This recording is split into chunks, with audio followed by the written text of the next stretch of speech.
C'était en janvier 2024, à Abidjan, où la jalousie des vivants invoque les morts comme une ombre d'Youla sur la lagune. Kofi, un marchand de 40 ans, vendait des tissus à Treichville pour nourrir son foyer brisé. Sa femme, Aïcha, était morte 2 ans plus tôt dans un accident, le laissant veuf avec leur fille Adore et Lamine, dont le rire était une lumière fragile.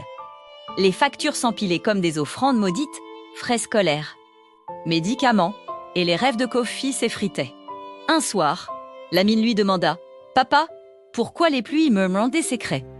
Kofi sourit faiblement, essayant de la rassurer. « C'est le cadeau de maman Aïcha, elle nous protège. » Mais au fond de lui, un frisson glacial s'éveilla.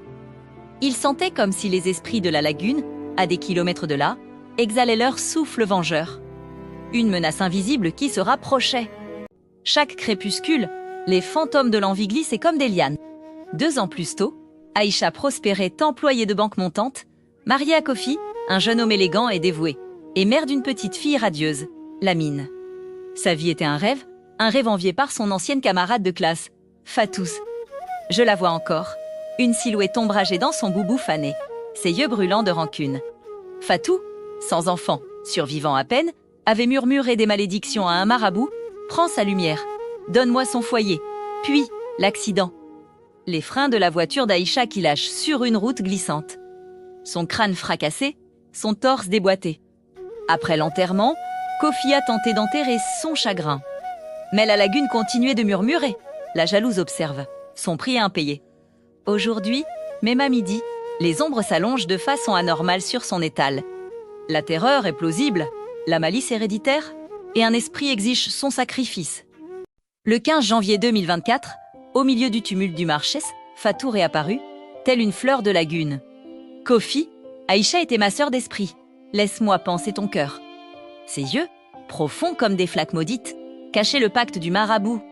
Une jalousie forgée au jour universitaire, quand le succès d'Aïcha sa promotion.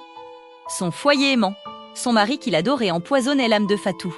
« Je mérite ce feu », avait-elle marchandé, offrant des guisguis tachés d'envie. Kofi, solitaire sous les pluies, accepta sa main, aveugle au serment ombragé gravé dans sa paume, pour la vie volée. L'enfant paiera. Cette nuit-là, seul, il rêva du visage d'Aïcha se tordant en celui de Fatou, murmurant « Méfie-toi de l'ami qui sourit dans l'ombre. » Juste du chagrin, se dit-il, ignorant que l'envie, enterrée sous le béton d'Abidjan, empoisonnait déjà sa nouvelle aube. Les premières ombres sont tombées comme un voile subtil. Dès notre arrivée, j'ai senti un changement dans l'air, une lourdeur qui s'installait avec la poussière de la route. Fatou, ma nouvelle belle-mère, a commencé à déballer ses affaires. Parmi elles, de petits talismans, des poches d'herbe et de murmures, qu'elle a placées discrètement au coin de notre maison. Presque aussitôt, un froid s'est installé, un froid qui n'avait rien à voir avec le temps.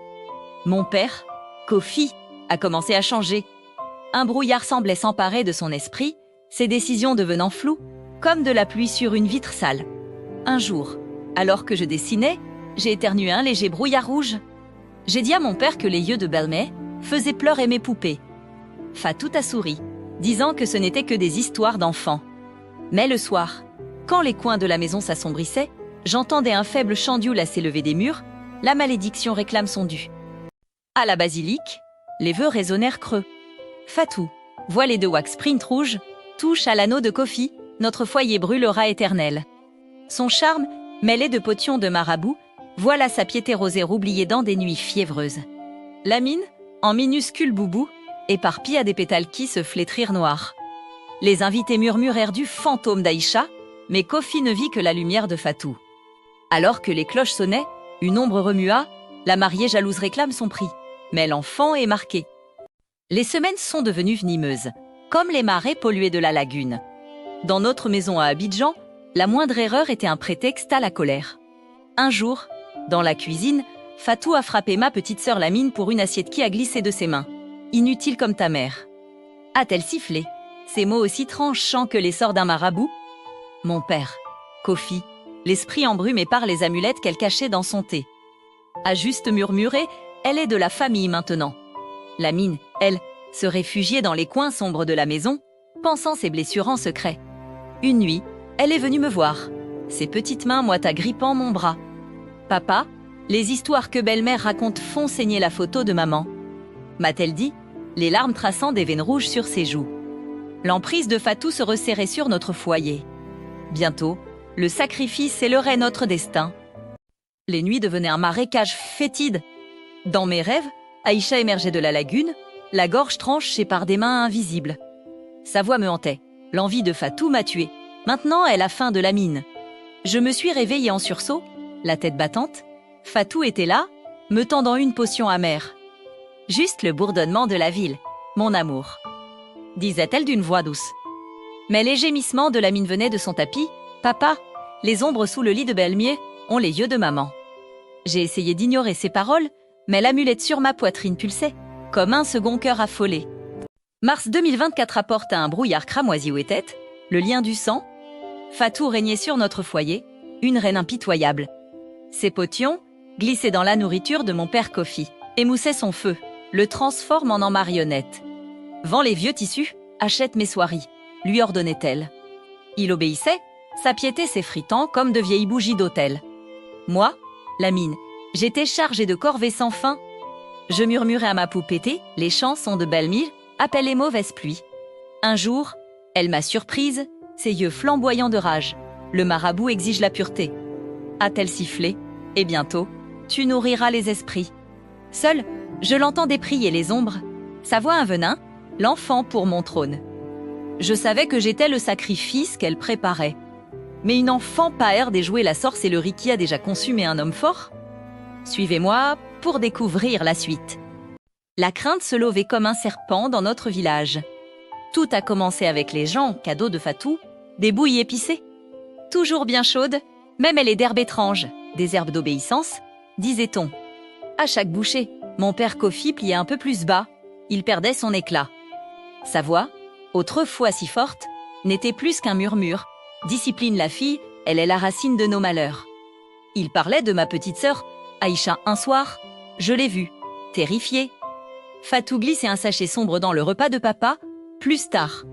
Je l'ai entendu murmurer ses prières catholiques, mais sa voix s'est éteinte comme une flamme vacillante.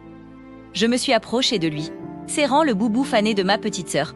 Papa, ces murmures te font oublier le rire de maman. L'air est devenu lourd, presque irrespirable. Le prix du marabout planait sur nous, le sang d'un enfant pour un gain éternel. Le pacte affleura en fragments. Fatou s'évanouit dans des ruelles ombragées d'Abidj, revenant avec une effigie de poupée le jumeau de Lamine, percée d'épines, pour la protection. Mentit-elle, un talisman cramoisi caché dans sa paume. Kofi, l'amulette lourde sur sa poitrine, ignora les supplications de Lamine ex-papa, la poupée de belle-mère pleure du sang. Il regardait fixement les photos de famille, le visage vide, pendant que Lamine traçait des croix protectrices à la craie sur le sol. Les murs en béton de la maison semblaient pencher, se fissurer. Des vendus la portaient la demande du marabout à travers les marchés animés devenus inquiétants au crépuscule. La voix résonnait, l'innocente paye. Où la malédiction dévore tout. La jalousie avait planté une graine, et maintenant, l'esprit exigeait son sacrifice. Dans les rues animées d'Abidjan, là où la vie palpite sous le soleil, une ombre s'étira à la tombée de la nuit. Derrière les murs fissurés des maisons en béton et au bout des chemins bœufs qui mènent au sanctuaire. Un mal ancien se réveille. On murmure que la jalousie, cette plaie humaine, a ouvert la porte à quelque chose de bien plus sombre. Une malédiction qui se transmet de génération en génération. Un esprit, longtemps endormi, réclame son dû, un sacrifice pour apaiser sa faim. Les veines se dessinent sur la peau, les visions nantent les nuits. La malice n'était que la première entaille. Dans les entrailles d'Abidjan, les morts jaloux remuent. Rejoignez-nous pour l'épisode 2, où la foi affronte l'ombre, et le sacrifice réclame sa lame. Ne manquez pas la suite, abonnez-vous pour ne rien rater.